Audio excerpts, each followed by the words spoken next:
안녕하세요. 열하남, 열왕기하를 읽어주는 남자. 이 시간에는 열왕기하 25장 마지막 장을 다루면서 열왕기 상하 총 정리하면서 끝내도록 그렇게 하겠습니다. 여러분, 열왕기하는 크게 세 부분으로 나눠지죠. 1장부터 10장까지는 오므리 왕조, 거기에 가장 핵심적인 왕이 북이스라엘 최악의 왕이었던 아합, 그리고 그때 활약했던 두 선지자가 엘리야와 엘리사입니다. 자, 그리고 11장부터 17장까지는 제5왕조를 이룬 예후, 그 예후가 아합 가문을 멸절시키고 일소하죠. 그리고 사마리아 성이 함락되면서 아수르에게 함락되면서 북쪽 이스라엘이 호세아 때에 망하게 됩니다.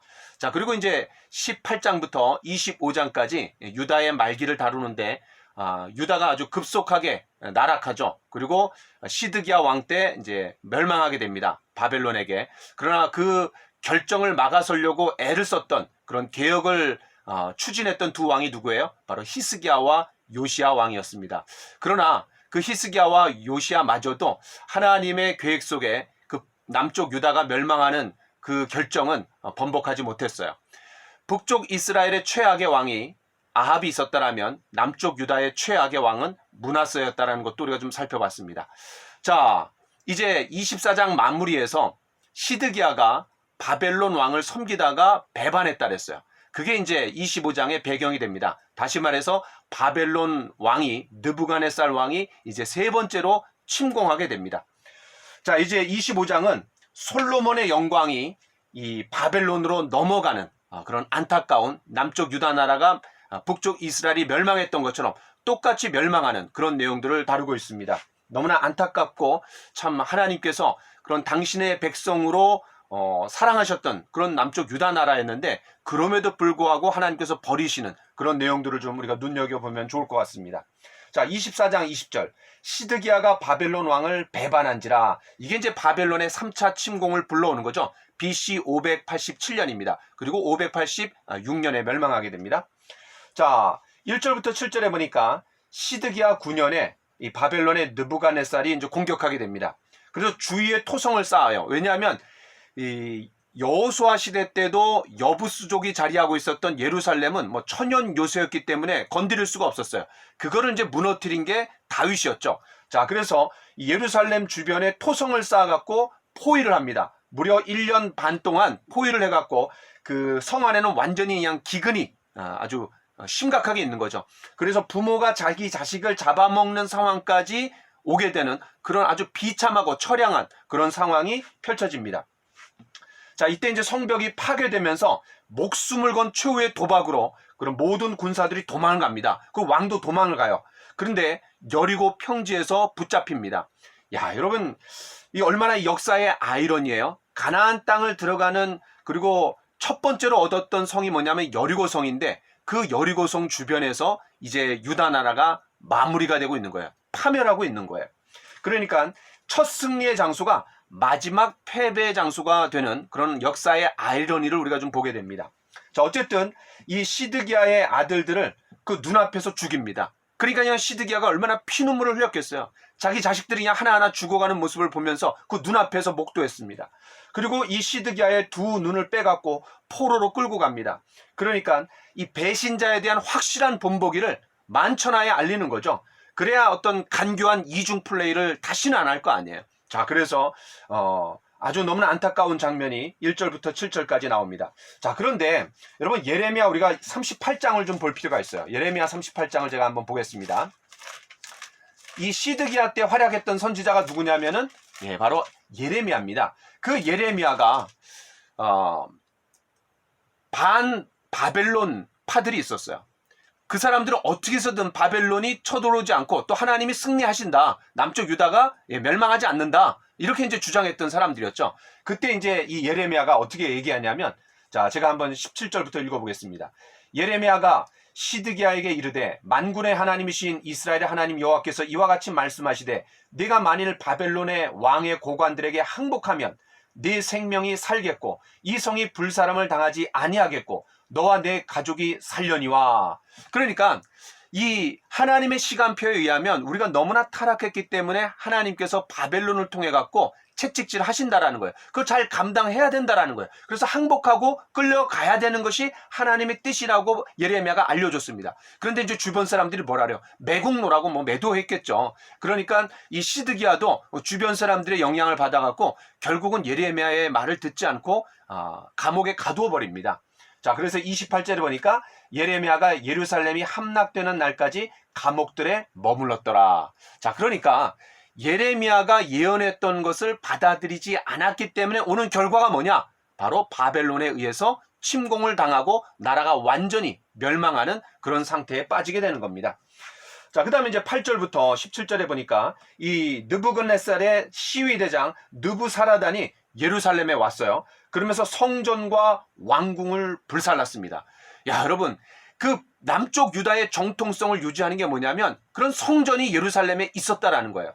자, 그런데 우리가 열왕기하 23장 27절에 이런 말씀이 있습니다. 여호와께서 이르시되 내가 이스라엘을 물리친 것 같이 유다도 내 앞에서 물리치며 내가 택한 이 성 예루살렘과 내 이름을 거기에 두리라 한 이 성전을 버리리라 하셨더라. 그러니까 이 성전을 버리라. 그리고 이 성전이 이스라엘, 다시 말해서 남쪽 유다의 안전을 보장해주지 못하는 거죠. 그야말로 빈 껍데기였습니다. 하나님이 임재하시지 않아요. 그런데 거짓 선지자들은 성전이 여기 있기 때문에 하나님이 거기 계시기 때문에 절대로 멸망하지 않는다라고 안전한 보장으로서 그렇게 생각했던 거죠. 그게 이제 여지없이 무너지는 겁니다. 이런 성전에 대한 맹목적인 신뢰와 또 다윗 언약에 대한 잘못된 해석이 불러온 그런 안타까운 결과가 이제 멸망이었습니다. 어쨌든 성전과 왕궁을 불사르고 또 귀족들의 집도 다 불살랐어요. 그리고 성벽을 다 헐었어요. 나중에 이제 그 성벽을 재건하는 사람이 느헤미야죠. 자, 백성을 이제 사로잡아서 끌어갔습니다. 그리고 아주 비천한, 경제적으로 약하고 그런 좀 모자란 그런 사람들만, 이제 무지렁이 같은 사람들만 남겨놓은 거예요. 이게 뭡니까? 바벨론 입장에서는 고급 인력을 확보하는 거고 동시에 그런 반란의 싹을 완전히 그냥 싹둑 잘라버리는 거죠. 1차 침공 때 잡혀갔던 사람이 다니엘과 세 친구고요. 2차 침공 때 잡혀갔던 사람이 에스겔과 그 다음에 에스더와 연관되는 모르드게였습니다. 자, 그리고 이제 성전의 두 기둥과 높바다를 깨뜨려서 가져갔고 그 외에 성전 기물들을 다 빼앗아갔습니다. 영광의 도시가 한순간에 죽음의 도시로 전락해버리는 거죠. 그때 놀라운 거는 법궤가 어디로 갔는지 그 행방이 묘연해요. 지금까지도 수수께끼입니다. 어디로 갔는지 알 수가 없어요. 그때 하여튼 법궤를 잃어버렸습니다. 자, 그 다음에 이제 18절부터 21절에 보니까 그 시위 대장이 대제사장과 부제사장 그리고 여러 사람들을 포로로 잡아갖고 이 바벨론 왕이 다 쳐 죽이는 거예요. 그러니까 이 종교적이고 정치적인 지도자들을 그냥 다 처형해버렸습니다. 자, 그때 이제 21절에 아주 너무나 안타까운 말이 나옵니다. 이와 같이 유다가 사로잡혀 본토에서 떠났더라. 여러분 거기 밑줄을 한번 걷으면 좋겠어요. 이와 같이 유다가 사로잡혀 본토에서 떠났더라. 드디어 유다가 그런 가나안 땅, 하나님의 선물로 받은 땅에서 하나님의 언약에 헌신하고 충성하지 못했기 때문에 하나님께서 추방하시는 거죠. 자기 발로 스스로 나가는 것이 아니라 그냥 깡패 같은 이 바벨론에 의해서 북쪽 이스라엘이 그런 아수르에 의해서 포로로 잡혀갔듯이 바로 바벨론에 의해서 본토에서 떠나게 되는 너무나 안타까운 그런 장면이 이제 펼쳐집니다. 자, 여러분 22절부터 26절을 보겠습니다. 그런데 이 남은 자들이 있어요. 그 남은 자들 중에 바벨론이 이제 총독을 하나 세웁니다. 그게 누구냐면 이제 그달리아예요. 그달리아. 그 그달리아의 관할하에 이 남은 사람들을 다스리라 그랬어요. 이 그달리아가 뭐라고 얘기합니까? 예레미야와 아주 가까웠던 사람이에요. 그러니까 바벨론 왕을 잘 섬겨라. 그러면은 평안하게 될 거다. 이렇게 얘기해 줬어요. 자, 그런데 따르는 사람들도 많았지만 불만 세력이 그 그달리아를 암살하게 됩니다. 그 그달리아를 암살했던 사람들은 그 명분이 뭐예요? 매국노라고 이제 처단하는 거죠. 반바벨론파였던 거예요. 특별히 25절에 보니까 왕족 이스마엘이 총독 그달리아를 암살했어요. 그러니까 왕족이니까 그 다음 차기 왕을 노렸던 것 같아요. 이게 이제 예레미야 40장 7절부터 41장 8절에 보면은 또 자세하게 요 상황들이 나옵니다. 여러분 그거 참고해 주시면 좋을 것 같아요. 자, 26절. 노소를 막론하고 백성과 군대 장관들이 다 일어나서 어디로 갔대요? 예, 애굽으로 갔습니다. 야, 이게 또 역사의 아이러니예요. 이는 갈대아 사람을 두려워함이었더라. 하나님의 놀라운 은혜와 기적으로 빠져나온 애굽인데 다시 죄와 심판으로 그 애굽으로 돌아가고 있는 거예요. 거기를 피신 장소로 활용했던 거예요. 너무나 안타까운 장면이죠. 이게 이제 그 여리고 평지에서 시드기야가 잡힌 거, 그 다음에 애굽으로 피신한 거, 이게 아주 역사의 아이러니입니다. 자, 그 다음에 이제 27절부터 30절에 보면은 그러나 끝날 때까지 끝난 게 아니죠. 사실 그 26절로 끝날 수도 있었는데 이 열왕기 하를 기록하고 있는 그 사가는 27절부터 30절의 내용을 기록하고 있습니다. 왜 이야기를 기록했을까? 바로 회복의 여명이 비추고 있었다라는 거죠. 왜냐하면 심판을 위한 심판이 아니잖아요. 70년 만에 다시 돌아오겠다라는 그런 하나님의 예언이 예레미야 29장에 있거든요. 그러니까 하나님께서 바벨론에게 남쪽 유다를 붙이시는 것은 멸망을 위한 멸망이 아니라 그 가운데 남은 자들을 회복시켜갖고 다시 70년 후에 돌아오게 하시는 겁니다. 물론 나라가 BC 586년에 멸망해갖고 1948년에 AD 1948년에 2500년 후에 나라가 다시 이제 세계 열강에 의해서 세워져요. 그러나 586년에 멸망했지만 그런 회복의 여명을 보여주기 위해서 이 내용이 기록됐다라는 것을 여러분 염두에 두시고 보면 조금 새롭게 보일 겁니다. 자, 여호야긴, 그러니까 시드기야 앞에 이제 자기의 어떤 조카였죠. 여호야김의 아들이 여호야긴인데 바벨론으로 이제 끌어갔어요. 그러면서 꼭두각시 왕을 세운 게 시드기야였죠. 그 숙부였어요. 자, 그런데 이 여호야긴이 사로잡혀간 지 37년 만에 옥에서 풀려납니다. 사면을 받은 거죠. 무슨 내용이냐면 그 바벨론에 느부갓네살 왕이 있는데 그 아들 에윌무로닥이 왕위에 즉위하면서 특별 기념으로 사면을 해준 겁니다. 자, 그런데 옥에서 풀려날 뿐만 아니라 왕의 주위로 복권이 됐어요. 회복이 됐어요. 그리고 항상 왕의 앞에서 양식을 먹었다라고 얘기합니다. 여러분, 무비보셋이 그런 왕의 식탁에서 항상 식사할 수 있는 특권을 누렸었던 것을 기억나시죠? 자, 그래서 항상 왕의 앞에서 이제 양식을 먹었다라는 거예요. 자, 이 이야기를 왜 굳이 기록하고 있느냐? 바로 그런 회복의 희미한 여명을, 희망을 그래도 보여주는 것이 바로 요 대목입니다. 자, 그래서 열왕기하 11장에서 그 아합과 이세벨의 딸 아달랴가 자기 아들이 죽었을 때 그 왕족들을 그냥 다 파멸을 시키면서 그리고 6년 동안 유다를 통치하는, 그러니까 유다의 그런 등불이 꺼져가는 그런 시기에 요아스가 극적으로 살아남아갖고 다윗의 등불을 이어갔던 것처럼 하나님께서 이 유다의 그런 등불을 이어가시겠다라고 한 놀라운 역사를 바로 이 27절부터 30절에 희미하게나마 보여주고 있는 거죠.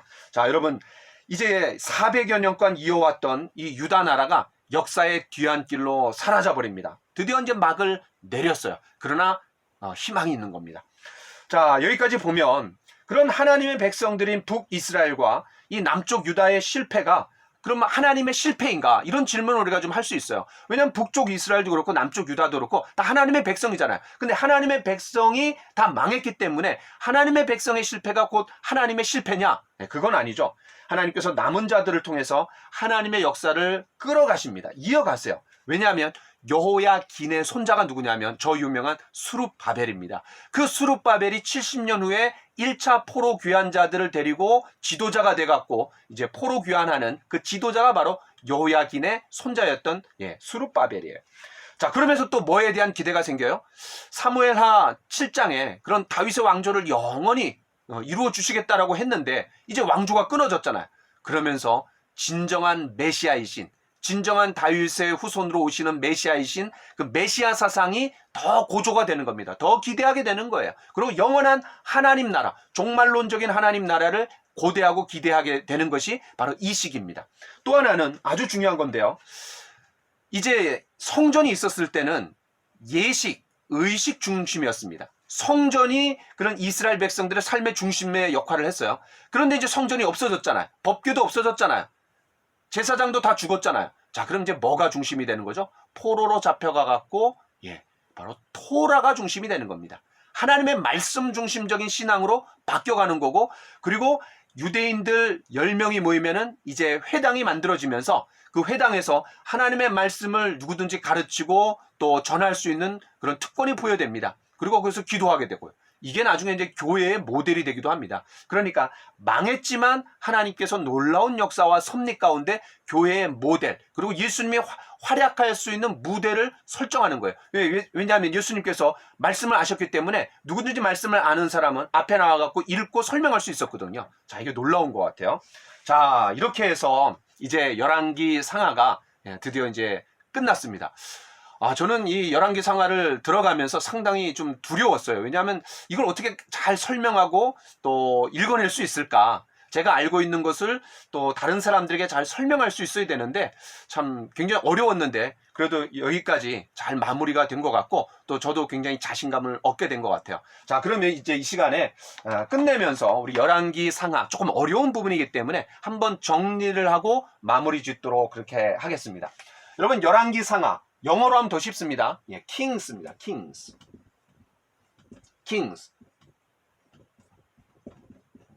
자, first kings, second kings. 열왕기 상하인데요. kings 하면 뭐예요? 예, 왕들의 이야기입니다. 그러니까 여호수아 때 가나안 땅을 정복했어요. 그리고 사사기 때 과도기였어요. 왜냐하면 12지파의 연합 지파 공동체에서 왕정으로 들어가는 어떤 가교 역할을 하는 게 사사기와 룻기입니다. 그리고 이제 사무엘 상하에서 바로 왕들이 등장하면서 왕정이 시작이 되는 거죠. 사울, 그 다음에 다윗, 그 다음에 솔로몬. 그래서 열왕기 상에서 다윗에게서 솔로몬으로 왕위가 이제 넘어가는 그런 내용들이 나옵니다. 자, 그러면 열왕기 상하를 우리가 좀 보면은 열왕기상 왕상 1장부터 이제 11장까지가 뭐예요? 예, 바로 솔로몬의 이야기죠. 솔로몬의 어떤 겸손하기 시작하지만 나중에 그런 여자들을, 아내들을 많이 공주로 또 아내로 데려와 갖고 결국은 성적인 타락과 우상 숭배로 멸망하게 되는 그런 내용들이 이제 11장에 나옵니다. 그 다음에 12장이 굉장히 중요하죠. 요때 이제 분열 왕국이 이루어지는 거죠. 나라가 두 개로 쪼개지는 거예요. 예, 북쪽 이스라엘과 남쪽 유다로 쪼개집니다. 남쪽 유다는 르호보암이죠. 이름이 비슷해요. 그 다음에 여기는 여로보암입니다. 여로보암. 자, 그런데 어디가 정통이에요? 바로 남쪽 유다가 정통입니다. 왜냐하면 세 가지 때문에 그렇죠. 하나님께서 지정하신 곳에 성전을 세우라 했는데 거기가 예루살렘 성전이거든요. 그게 이제 남쪽 유다에 있습니다. 그리고 거기에 제사장들이 있고 절기를 똑바로 지키는 거죠. 그래서 정통성이 유지되면서 다윗의 후손들이 왕위를 계속 이어나갑니다. 몇 명의 왕위가 있냐면 20명입니다. 르호보암부터 20명. 그 다음에 북쪽 이스라엘은 여로보암을 포함해갖고 19명이에요. 그런데 안타깝게도 북쪽 이스라엘은 아수르에게 멸망을 당하죠. BC 722년입니다. 자, 그런데 이 남쪽 유다는 오늘 우리가 본 것처럼 바벨론에게 멸망을 당합니다. 1차, 2차, 3차 침공에 의해서. 그게 언제냐면 BC 586년입니다. 그러니까 한 136년 정도가 더 길어졌죠. 왕정은 거의 비슷합니다. 19나 20이나. 그런데 이 북쪽 이스라엘은 뭐 허구한 날 구테타가 일어난 걸 우리가 봤어요. 그런데 20왕조를 끝까지 유지했던 남쪽 유다 나라는 조금 아달랴 때문에 그 요아스 왕이 이제 극적으로 7살에 이제 왕이 되는데 그때 6년 동안 북쪽 이스라엘의 아합과 이세벨의 딸이었던 아달랴가 그 대리 통치를 하지만 그런 위기가 있었지만 그래도 계속해서 희미하지만 그런 등불이 꺼지지 않고 이어졌어요. 자, 그런데 136년 동안 비슷하지만 136년 동안 더 지속이 됩니다. 자, 그런데 이 북쪽 이스라엘의 문제가 뭐예요? 예, 바로 정통성을 잃어버린 게 단과 베델에다가 금송아지를 세웠어요. 왜냐하면 계속해서 그 밑으로 하나님 앞에 예배를 드리고 절기를 지키러 내려오다 보면은 반란이 일어날 수 있잖아요. 마음을 그쪽으로 빼앗길 수 있잖아요. 그러니까 어떤 왕도 이 여로보암이 단과 베델에다가 금송아지 숭상한 거는 해결하지 못했어요. 왜냐하면 국가의 존립 자체가 흔들릴 수 있기 때문에 감히 그걸 못 건드렸던 거죠. 때문에 모든 이 북쪽 이스라엘의 왕들은 계속해서 여로보암의 길을 따라가면서 우상 숭배가 기본적으로 죄입니다. 기본적으로. 자, 그래서 성전을 단과 베델에 세우고 또 거기 금송아지 우상을 이제 갖다 놨어요. 그 다음에 제사장들을 코드 인사해갖고 자기 마음대로 막 세웁니다. 원래 제사장들은 누구의 후손을 세워야 돼요? 예, 아론 계열의 사람들을 세워야 되는데 막 세우는 거예요. 코드 인사를 하는 거예요. 그리고 이제 절기를 마음대로 막 만들어 버립니다. 예를 들어서 8월 15일이 예, 대속죄일이라고 얘기하는 거죠. 남쪽 유다의 7월 15일이 대속죄일인데 약간 비슷하게 만드는 겁니다. 원래 이제 이단들이 그렇잖아요. 비슷하게 만들면서 꽈버리는 거죠. 자, 그 다음에 열왕기상 13장부터 열왕기하 17장까지 예, 여기까지가 병렬식으로 북쪽 이스라엘과 남쪽 유다의 왕들이 이제 차례차례로 나열이 돼요. 굉장히 헷갈려요. 또 어렵습니다. 그런데 사실 어디 위주로 전개되냐면은 북쪽 이스라엘 위주로 전개가 돼요. 한 10장까지는. 그리고 이제 한 11장 이후부터는 열왕기하 11장 이후부터는 약간 남쪽 유다 나라가 더 많이 나옵니다. 그러다가 이제 17장 이후부터는 북쪽 이스라엘이 사라졌기 때문에 남쪽 유다 중심으로 역사 전개가 이제 이루어지는 거죠. 그래서 이 부분이 좀 어려운데 특별히 열왕기하 한 뒷부분 그 11장부터 한 17장 그 사이가 조금 이제 어려워요. 자, 그거 빼놓고는 북쪽 이스라엘 중심으로 전개되기 때문에 또 엘리야와 엘리사 이야기로 쫙 전개되기 때문에 의외로 어렵진 않습니다. 자, 그래서 어쨌든 그 내용들을 우리가 볼 수 있고, 자, 이때 북쪽 이스라엘의 최악의 왕이 누구였죠? 아합입니다. 아합. 자, 그러면은 남쪽 유다의 최악의 왕 누구죠? 므낫세입니다. 히스기야의 아들이었던 거죠. 므낫세. 자, 열왕기하 17장을 반드시 기억해야 돼요. 왜냐하면 북쪽 이스라엘이 멸망한 장이거든요. 그때 마지막 왕이 누구죠? 예, 호세아. 그 다음에 그럼 남쪽 유다의 마지막 왕은 시드기야이면서 예, 바로 25장에 나옵니다. 그러니까 17장과 25장 여러분 기억하셔야 돼요. 자, 근데 이 북쪽 이스라엘의 멸망을 여로보암 때 이미 하나님께서 말씀하셨어요. 열왕기상 14장에서 자기 이제 아들이 죽어갈 때 아이야 선지자에게 자기 아내를 변장시켜서 이제 가서 물어보라 그러죠. 그때 이제 심판이 떨어집니다. 강 저쪽으로 나라가 빼앗길 거라는 것을 이미 예언해요. 그럼에도 불구하고 이 열왕기하 17장까지 길게 하나님께서 연기해 주신 그 멸망을 연기하신 이유가 뭐예요? 그걸 가로막았던 사람들이 있었던 거죠. 제일 먼저는 엘리야, 그리고 엘리사, 그리고 또 여로보암 2세가 악한 왕이었지만 하나님이 은혜를 베풀어 주셔갖고 큰 구원을 이루어서 솔로몬 때만큼은 아니지만 그런 많은 땅을 차지했다 그랬어요. 그 다음에 이제 무명의 그런 선지자들을 통해서 막으려고 애를 썼지만, 연기를 시키려고 애를 썼지만 그런 하나님의 결정을 번복할 수는 없었습니다. 그래서 17장에서 망하고 그 다음에 25장에서 남쪽 유다가 망하는 겁니다. 자, 그 다음에 이제 18장부터 열왕기하 18장부터 이제 25장까지가 남쪽 유다의 말기인데, 그 남쪽 유다의 최악의 왕이 누구였다 그랬어요? 예, 므낫세입니다. 근데 이 므낫세가 무려 55년간 최장수하면서 이제 나라를 다스려요. 그러면서 아주 히스기야가 이루었던 계획들을 그냥 싹 뒤집는 거였죠. 자, 말기에 그래도 두 성군을 통해 갖고 그나마 안정을 꾀할 수 있었는데 바로 히스기야와 요시야입니다.